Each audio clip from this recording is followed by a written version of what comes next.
नमस्कार दोस्तों, मैं श्वेता तिवारी आपके समक्ष हिंदी शिक्षण विधियों से संबंधित महत्वपूर्ण प्रश्न लेकर उपस्थित हुई हूँ, जो कि परीक्षा की दृष्टि से अति आवश्यक है।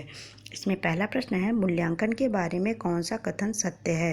पहला, इसमें शिक्षण अधिगम प्रक्रिया के दौरान छात्र द्वारा ग्रहण किए गए ज्ञान का पता चलता है।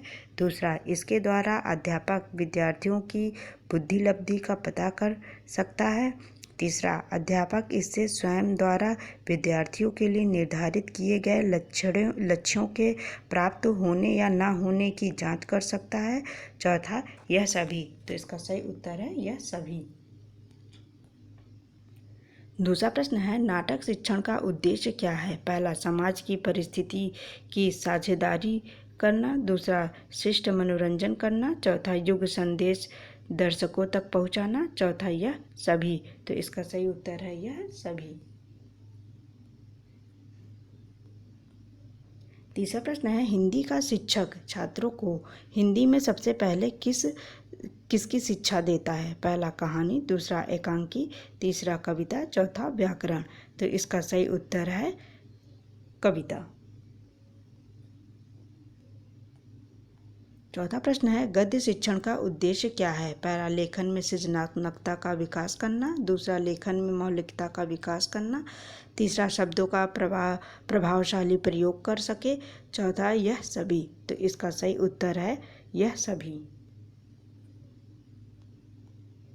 पांचवा प्रश्न है, समीक्षा प्रणाली का प्रयोग कौन से स्तर पर किया जाता है? पहला, प्राथमिक स्तर। दूसरा, उच्च प्राथमिक स्तर। तीसरा, उच्च माध्यमिक व कॉलेज स्तर। चौथा, यह सभी। तो इसका सही उत्तर है उच्च माध्यमिक व कॉलेज स्तर।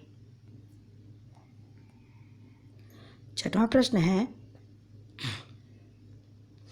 ग्रेड ए में कितने नंबर आते हैं? पहला, 91 से 100। दूसरा, 81 से 91। तीसरा, 81 से 90। चौथा, 85 से 90। तो इसका सही उत्तर है 81 से 90 तक के नंबर में ए ग्रेड के लोग आते हैं। सातवां प्रश्न है, पाठ्य पुस्तक का बाह्य गुण कौन सा है? पहला, मुख्य पृष्ठ। दूसरा, विषय सूची। तीसरा, चित्र। चौथा, अभ्यास। तो इसका सही उत्तर है मुख्य पृष्ठ। आठवां प्रश्न है, रेडियो सहायक सामग्री के क्या लाभ हैं? पहला, शैक्षणिक उद्देश्यों की पूर्ति करता है। दूसरा, एक साथ अधिक से अधिक लोगों को जागृत किया जा सकता है। तीसरा, कम खर्चीली तथा सभी को की पहुंच में है। चौथा, यह सभी। तो इसका सही उत्तर है यह सभी। यह सबसे हमारा पुराना साधन भी है। नवा प्रश्न है, छात्रों की पौराणिक कथाओं, मूल्यों, धार्मिक विश्वासों व मानव जीवन के विविध पक्षों का ज्ञान कराना कौन से उद्देश्य में आता है? पहला, कौशलनात्मक उद्देश्य। दूसरा, अभिवृत्ति उद्देश्य। तीसरा, ज्ञानात्मक उद्देश्य। चौथा, रुचि उद्देश्य। तो इसका सही उत्तर है ज्ञानात्मक उद्देश्य। 10वां प्रश्न है, उपलब्धि परीक्षण का उद्देश्य क्या नहीं है? नहीं पर विशेष ध्यान देने की जरूरत है। पहला, शिक्षकों के शिक्षण कार्य का मूल्यांकन नहीं करता है। दूसरा, शैक्षणिक समस्याओं का समाधान करता है। तीसरा, पाठ्यक्रम के रूप में परिवर्तन करना है। चौथा, छात्रों को अध्ययन के लिए प्रेरित करता है। तो इसका सही उत्तर है शिक्षकों के शिक्षण कार्य का मूल्यांकन नहीं करता है, जबकि करना चाहिए। 11वां प्रश्न है, गद्य शिक्षण का उद्देश्य कौन सा है? पहला, शब्दों का प्रभावशाली प्रयोग करना। दूसरा, सभाओं व उत्सवों का विवेचन तैयार करना। तीसरा, विराम चिन्हों का सही प्रयोग करना। चौथा, यह सभी। तो इसका सही उत्तर है यह सभी। 12वां प्रश्न है, कहानी शिक्षण की कौन सी विधि प्राथमिक स्तर के लिए उपयोगी है? पहला, गहन अध्ययन प्रणाली। दूसरा, अधूरी कहानी पूरी करो। तीसरा, चित्र प्रदर्शन विधि। चौथा, इनमें से कोई नहीं। तो इसका सही उत्तर है चित्र प्रदर्शन विधि। 13वां प्रश्न है, उपचारात्मक शिक्षण से संबंधित कौन सा कथन सत्य है? सही बताना है। इससे अनुचित भाषाई आदतों को दूर किया जा सकता है। दूसरा, मानक भाषा को विकसित किया जा सकता है।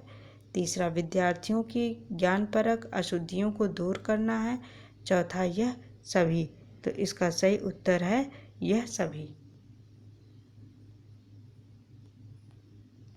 14वां प्रश्न है, रचना शिक्षण उपागम के कितने रूप होते हैं? पहला 2, दूसरा 3, तीसरा 4, चौथा 5।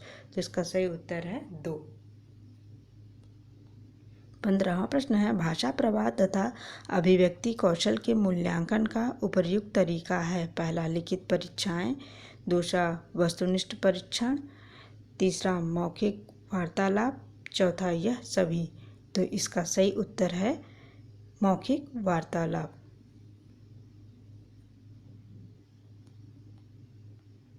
16वां प्रश्न है, CBSE के अनुसार रचनात्मक मूल्यांकन में S2 में प्राथमिक स्तर पर का कुल भार अंकन कितना होना चाहिए? प्राथमिक स्तर पर भारांकन पूछा है। पहला 10%, दूसरा 20%, तीसरा 30%, चौथा 40%। तो इसका सही उत्तर है 40%। 17वां प्रश्न है, प्रत्येक पाठ के प्रारंभ में होना चाहिए? पहला प्रस्तावना, दूसरा पाठ का सार, तीसरा अभ्यास, चौथा यह सभी। तो इसका सही उत्तर है प्रस्तावना। 18वां प्रश्न है, व्याकरण शिक्षण की मनोवैज्ञानिक विधि कौन सी है? पहला व्यतिरेक विधि, दूसरा पाठ्यपुस्तक विधि, तीसरा श्रवण कौशल विधि, चौथा इनमें से कोई नहीं। तो इसका सही उत्तर है व्यतिरेक विधि।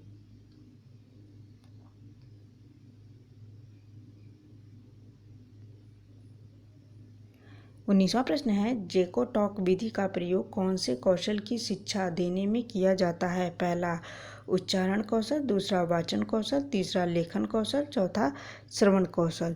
तो इसका सही उत्तर है लेखन कौशल।